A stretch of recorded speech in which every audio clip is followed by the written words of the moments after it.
Hi dear, आज मैं फिर आपके लिए ऑब्जेक्टिव क्वेश्चन लेकर आया हूँ। ठीक है, और ये जो ऑब्जेक्टिव क्वेश्चन जो है वो 12th फिजिक्स से इलेक्ट्रोस्टैटिक्स जो आपका चैप्टर है उस चैप्टर का जो टॉपिक होता है प्रॉपर्टी ऑफ चार्ज, उसके ऊपर ये क्वेश्चन है। ठीक है, इसका पार्ट 1 वीडियो गया हुआ है। ठीक है, अगर आप वो वीडियो नहीं देखे हैं तो पहले वो देख लीजिए। 1 से 70 तक वहाँ क्वेश्चन किए हैं। 17 मतलब 17 क्वेश्चन हम उसमें किए हुए हैं और कुछ क्वेश्चन इसमें करेंगे। ठीक है, देखिए इन्फॉर्मेशन के अनुसार जो नवंबर में एग्ज़ाम होने वाला है जैक बोर्ड में, वो ऑब्जेक्टिव होने वाला है। बात समझ में आ रही है? तो हम लोग ऑब्जेक्टिव का ही तैयारी अब करेंगे। हम सोचे थे कि डेरिवेशन भी आपको प्रोवाइड करेंगे, डिफिनेशन वगैरह भी एक्सप्लेन कर देंगे, लेकिन ऐसा ज़रूरी अभी नहीं है। तो सिर्फ और सिर्फ ऑब्जेक्टिव देखेंगे और चैप्टर बाय चैप्टर ही नहीं, चैप्टर के अंदर जो टॉपिक है, टॉपिक बाय टॉपिक हम आपका ऑब्जेक्टिव प्रोवाइड करा देंगे। ठीक है, अब आपका काम यह है कि वीडियो में रेगुलर बने रहिए। एक दिन लेट हो सकता है वीडियो आने में, जैसे कल हम नहीं डाल सकें। ठीक है, तो आज हम वीडियो अपलोड कर रहे हैं। बात समझ में आ रही है? तो ऐसा नहीं 1-2 दिन अगर नहीं आता है तो कुछ इशू हो सकता है। बात समझ में आ रही है? आपको कंटिन्यू बने रहना है वीडियो में। आपसे एक वादा करते हैं कि नवंबर होते होते, क्योंकि एग्ज़ाम नवंबर में बोला है, तो नवंबर होते होते उसके पहले या नवंबर फर्स्ट वीक में जितना भी सिलेबस में दिया हुआ है सारा का ऑब्जेक्टिव क्वेश्चन हम आपको प्रोवाइड कर देंगे विद द एक्सप्लेनेशन। ठीक है, ये आपसे वादा है। तो बस आपको ये करना है कि वीडियो को बहुत प्यार से देखना है। ठीक है, जब हम एक्सप्लेन करते हैं तो बातों को बहुत गौर से सुनना है, और जो ऑब्जेक्टिव क्वेश्चन जिसका आंसर आपको पता है उसमें आप एक्सप्लेनेशन नहीं लिखिए, लेकिन जिस ऑब्जेक्टिव में लगता है कि नहीं इसका एक्सप्लेनेशन लिख लेना चाहिए उसका नोट्स बनाते चले जाइए। ठीक है, बात समझ में आ रही है? चलिए तो स्टार्ट करते हैं। हम लोग क्या पढ़ रहे थे? प्रॉपर्टी ऑफ चार्ज, क्योंकि पहला पार्ट जो है वो प्रॉपर्टी ऑफ चार्ज का ही है, तो दूसरा पार्ट भी जो बन रहा है वीडियो वो प्रॉपर्टी ऑफ चार्ज का ही क्वेश्चन है। ठीक है, तो स्टार्ट करते हैं। क्या लिखा हुआ है देखिए, पहला क्वेश्चन आप पढ़िए, रिलैक्स होके पढ़िए। ठीक है, वीडियो जो भी देख रहे हैं रिलैक्स होके पढ़िए, टेंशन मत लीजिए। ठीक है, क्लियर करते हैं। देखिए जितना ऑब्जेक्टिव है सब क्लियर करते हैं। पहला लिखा हुआ है if a wood rod is rubbed with wool cloth then it acquires a negative charge because. Simple सी बात ये बोल रहा है, ध्यान से देखिए, सिंपल सी बात बोल रहा है कि एक लकड़ी का रॉड है। यहाँ पर देखिए एक लकड़ी का रॉड है इस तरह से, इसको वूल क्लॉथ के साथ इस तरह से, है ना, ऊन कपड़ा समझ लीजिए, ऐसा इसके साथ रब किया जाता है। तो रब किया जाता है तो क्या होगा? रब करने के बाद बोल रहा है कि इसमें नेगेटिव चार्ज आ जाता है, इसमें आ गया नेगेटिव चार्ज। बात को समझिए, सीधा लिखा हुआ है कि जब एक रॉड को वूल क्लॉथ के साथ रब किया जाता है तो इस पर नेगेटिव चार्ज आ जाता है। तो इसका रीजन बताइए, ऐसा क्यों हो रहा है? ठीक है, तो हम बता चुके हैं आपको, अगर नेगेटिव चार्ज आया तो इस पे क्या आया होगा? पॉजिटिव आया होगा। और किसी बॉडी पे नेगेटिव चार्ज आने का मतलब है कि उस बॉडी में इलेक्ट्रॉन आ गया है। बात समझ में आ रही है? उसमें क्या आ चुका है? इलेक्ट्रॉन। इस बॉडी में क्या आ गया? इलेक्ट्रॉन। तो सिंपल आंसर क्या हो जाएगा? इसका कारण क्या है? Gain of electron. बात को समझिएगा, गेन ऑफ इलेक्ट्रॉन, ये इलेक्ट्रॉन को गेन कर लिया इसलिए नेगेटिव चार्ज हो गया। तो यहाँ लिखा हुआ पहला ऑप्शन में गेन ऑफ प्रोटॉन, जो गलत है। प्रोटॉन ना तो गेन हो सकता है ना लूज हो सकता है ना। तो जो भी फोकस करेंगे वो किस पे करेंगे? इलेक्ट्रॉन पे करेंगे। ठीक है, यहाँ लिखा है लॉस ऑफ प्रोटॉन, ये प्रोटॉन का बात ही हटा दीजिए, ये हो ही नहीं सकता। इलेक्ट्रॉन पर फोकस करते हैं। गेन ऑफ प्रोटॉन, सी आपका सही आंसर है। बोलिए, आया बात समझ में? ठीक है, अगर नेगेटिव चार्ज आ गया तो क्या हो गया? सी गेन ऑफ इलेक्ट्रॉन। चलिए तो पहला क्वेश्चन हम लोग मिटाते हैं, और आपसे जो क्वेश्चन नंबर 2 है, जो 3 है, जो 4 है, वो एक ही कंसेप्ट से है। एक थोड़ा सा हम 2 मिनट आपको कंसेप्ट इसमें बताएंगे, उस बात को सुन लीजिए। उसके बाद जो ये क्वेश्चन है वो आपसे आराम से बन जाएगा। देखिए प्रॉपर्टी ऑफ चार्ज जब पढ़ाया जाता है थ्योरी में, जब प्रॉपर्टी ऑफ चार्ज पढ़ाया जाता है तो एक बात बताई जाती है, ठीक है, कि चार्ज का 3 स्टेट दिखाया जाता है। एक बार ये जब रेस्ट में रहेगा, समझिएगा सब बहुत आसान है, तीनों क्वेश्चन धड़धड़ाक बन जाएगा। क्यू अगर रेस्ट में है तो, और क्यू जब यूनिफॉर्म वेलोसिटी चल रहा है, यूनिफॉर्म वेलोसिटी का मतलब ही होता है कि एक्सेलरेशन कितना हो गया? 0। और एक कंडीशन इसका हो सकता है कि नॉन यूनिफॉर्म मतलब ए का वैल्यू कुछ आएगा, नॉट 0। ठीक है, देखिए किसी भी ऑब्जेक्ट का 3 अवस्था है यहाँ पे। पहला तो ये रुका हुआ है, पहला अवस्था की रेस्ट में है। दूसरा कि ये चल रहा है लेकिन यूनिफॉर्म से चल रहा है। बात समझ में आ रही है? तो यूनिफॉर्म से जब चलती है कोई पार्टिकल तब एक्सेलरेशन कितना हो जाता है, 0। और एक है कि नॉन यूनिफॉर्म से चल रहा है, कभी वेलोसिटी बढ़ रहा है, कभी घट रहा है, कभी बढ़ रहा है, कभी घट रहा है, तो ये कहलाता है एक्सेलरेटेड कंडीशन, मतलब ये नॉट इक्वल टू 0।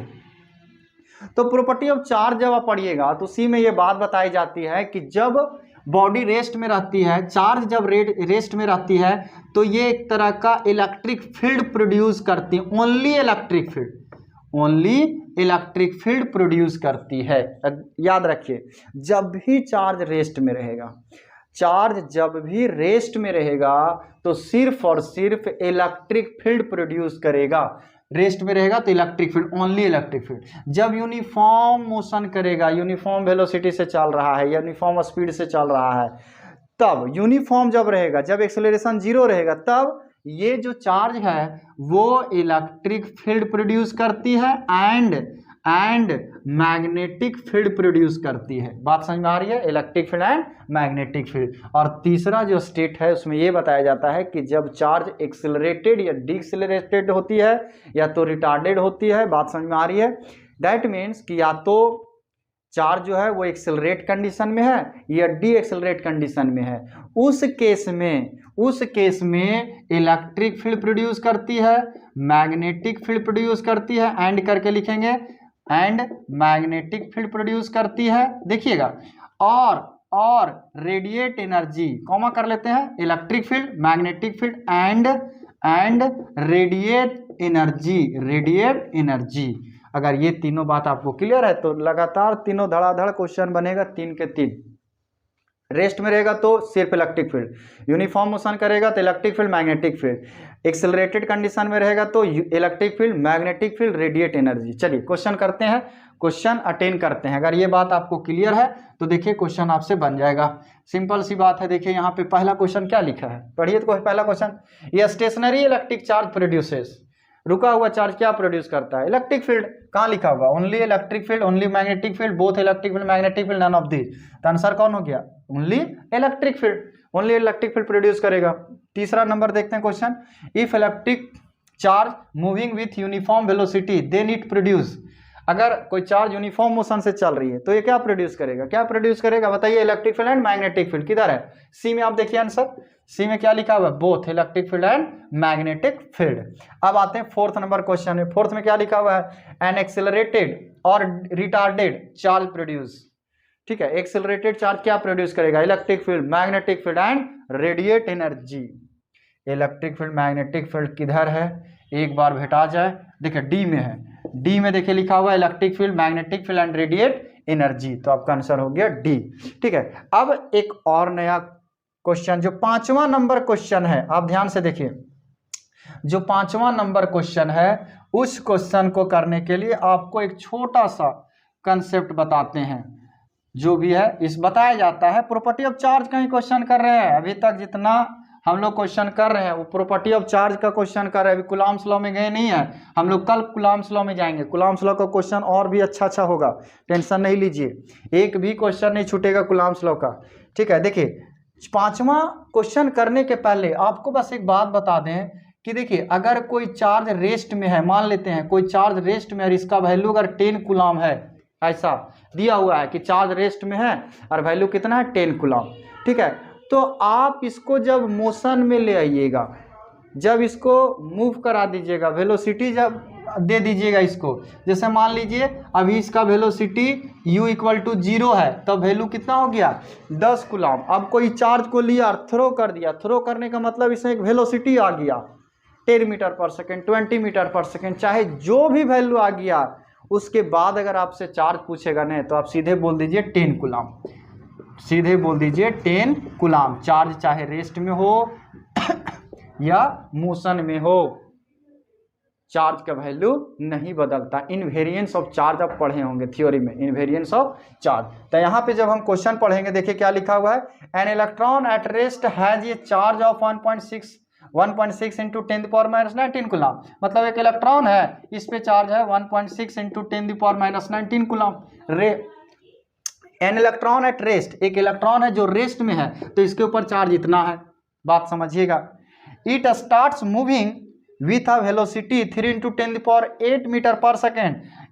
ये स्टार्ट होता है, मूव करना स्टार्ट करता है, ये चलना स्टार्ट करता है, भागना स्टार्ट करता है, कितना से 3 इंटू 10⁸ मीटर पर सेकेंड। अब इसको देखा देखा सा लग रहा होगा किसी को, ये है speed of light, speed of light से भाग रहा है। कहने का मतलब इलेक्ट्रॉन जब रुका हुआ था तो इस पे चार्ज इतना था, अब इसको भगा दिया तो कितना हो गया, कितना से भगा दिया इसको, 3 इंटू 10⁸ मीटर पर सेकेंड से।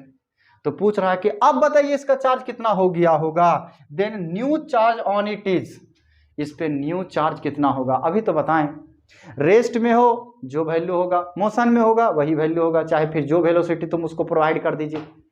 बोलिए बात समझ में आ रही है? ठीक है, तो अगर रेस्ट में है तो आंसर अगर इतना है, तो अगर इस वेलोसिटी से ही नहीं कोई और अदर वेलोसिटी से भी थ्रो कर देंगे इस इलेक्ट्रॉन को तो वैल्यू हमको उतना ही मिलेगा। तो कहाँ मिल रहा है 1.6 इंटू 10⁻19, बी में देखिए, बी में मिल रहा है आपको 1.6 इंटू 10⁻19 आंसर। तो ये यहाँ पे क्या हो जाएगा, आंसर हो गया। ठीक है, हमेशा याद रखिए कि चार्ज रेस्ट में रहेगा तो और मोशन में रहेगा तो दोनों कंडीशन में वैल्यू जो होगा वो सेम होगा। क्वेश्चन नंबर 6 देखते हैं। देखिए क्वेश्चन नंबर 6 जो है वो बेसिक प्रॉपर्टी ऑफ चार्ज से रिलेटेड है। बेसिक प्रॉपर्टी ऑफ चार्ज में आपको 3 तरह का बात बताया जाता है, एक क्वांटाइजेशन ऑफ चार्ज, दूसरा होता है कंजर्वेशन ऑफ चार्ज और तीसरा होता है एडिटिव नेचर ऑफ चार्ज। बात समझ में आ रही है? जब आप बेसिक प्रॉपर्टी ऑफ चार्ज पढ़े होंगे तो इसमें ये 3 बताया गया होगा, क्वांटाइजेशन ऑफ चार्ज, एक कंजर्वेशन ऑफ चार्ज और एक एडिटिव नेचर ऑफ चार्ज। ठीक है, तो देखिए क्वेश्चन नंबर 6 में इसी से रिलेटेड है क्वेश्चन है, which one of the following statement regarding electrostatics is wrong. Electrostatics के अकॉर्डिंग इसमें से कौन सा स्टेटमेंट है जो गलत है। ठीक है, तो पहला लिखा है चार्ज इज क्वांटाइज्ड, सही बात है। चार्ज इज क्वांटाइज्ड का मीनिंग ये हुआ कि एक बॉडी से दूसरे बॉडी में जो इलेक्ट्रॉन जाएगा वो इंटीग्रल नंबर में जाएगा। दैट मीन्स कि 1 जा सकता है, 2 जा सकता है, 1 इलेक्ट्रॉन जा सकता है, 2 इलेक्ट्रॉन जा सकता है, 3 इलेक्ट्रॉन जा सकता है, 4 जा सकता है, 5, 6, 8, 10 लाख अरब खरब कुछ भी जा सकता है, लेकिन पूरा पूरा जाता है। इसी गुण को क्या कहते हैं, क्वांटाइजेशन ऑफ चार्ज।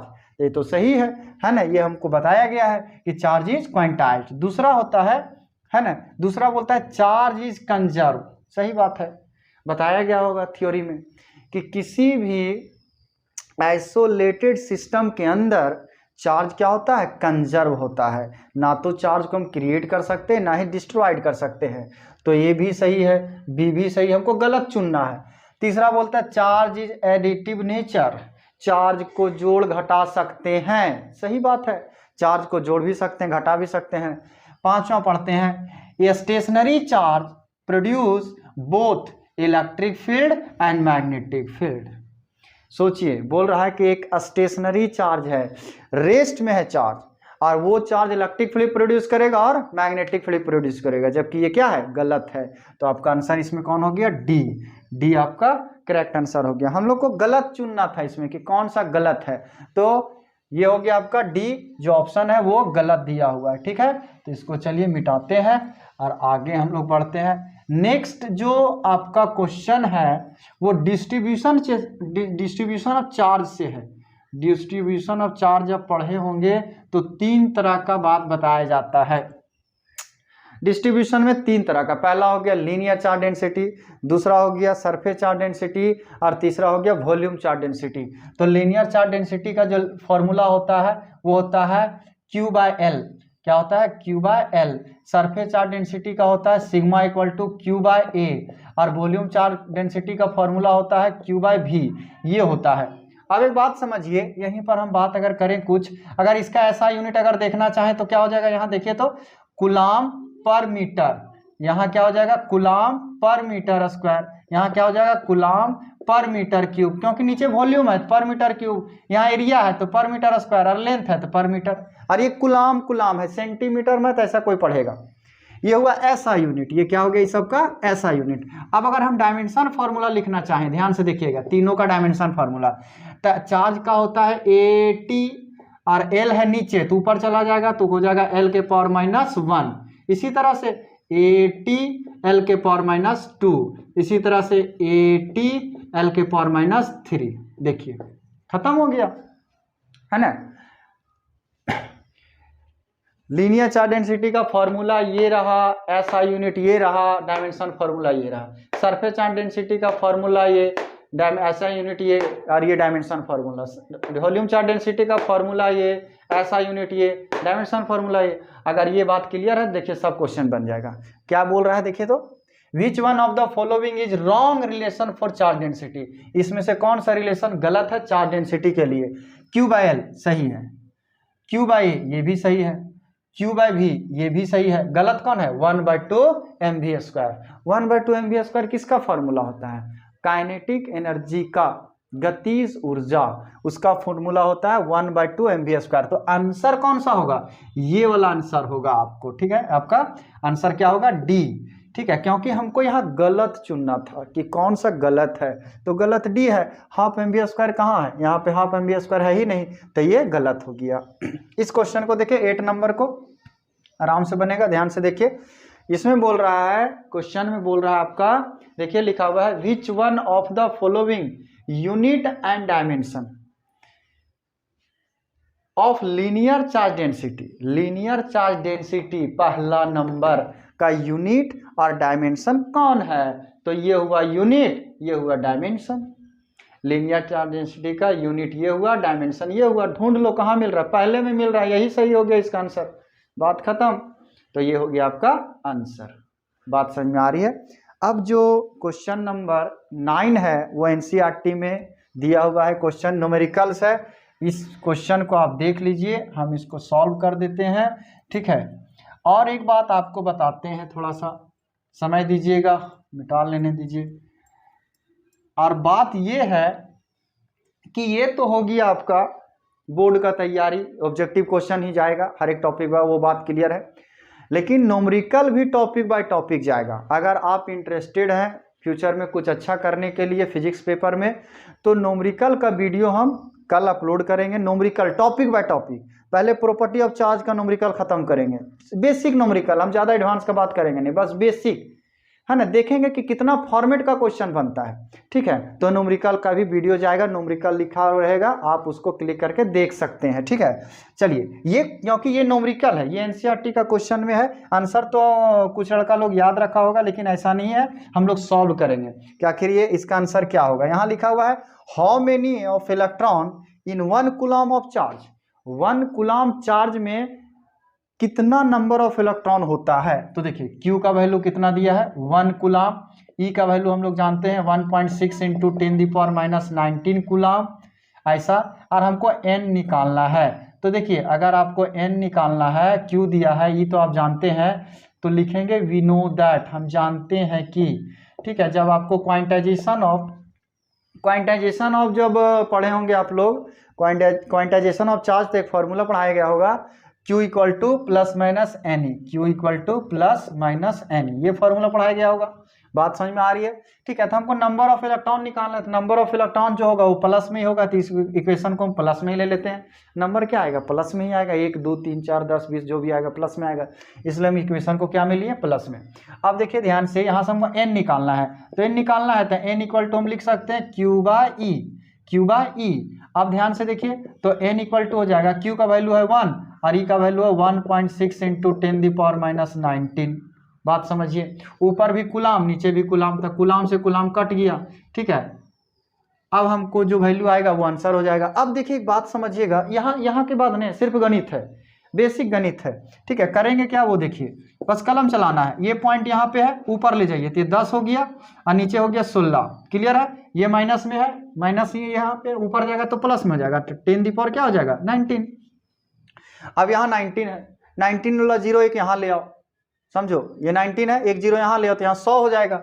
देखिएगा ध्यान से, तो n इक्वल टू हो जाएगा तुम्हारा 100/16 इंटू 10⁻18। 18 बचा, कैसे 18 बचा, क्योंकि 19 था, एक यहाँ ले गए तो 100 हो गया, तो 100/16 हो गया, यहाँ एक 0 यहाँ ले आए तो यहाँ 18 बच गया। बोलिए बात आ रही समझ में, ठीक है। कुछ हम खास नहीं कर रहे हैं इसमें, जो आपको हम एक्सप्लेन करें। 4 से काट दीजिए, 4 × 16 और 4 × 25 चौके कितना होता है 100। अब ये आ गया 25/4 × 10⁻18, काटिए 4 से इसको, तो आ जाएगा, देखिए 4 छक 24 है ना, यहाँ बचा 1 10 हो गया, तो 4 दूनी 8, फिर बचा 2 20 हो गया, 4 पचे 20 इंटू 10⁻18 इलेक्ट्रॉन्स होगा। यहाँ कोई कूलम्स नहीं लिख देगा, इतना इलेक्ट्रॉन्स होता है 1 कूलम ऑफ चार्ज में। अगर आप किसी बॉडी पे 1 कूलम चार्ज लाना चाहते हैं, 1 कूलम चार्ज लाना चाहते हैं माइनस में, तो इतना इलेक्ट्रॉन लाना पड़ेगा।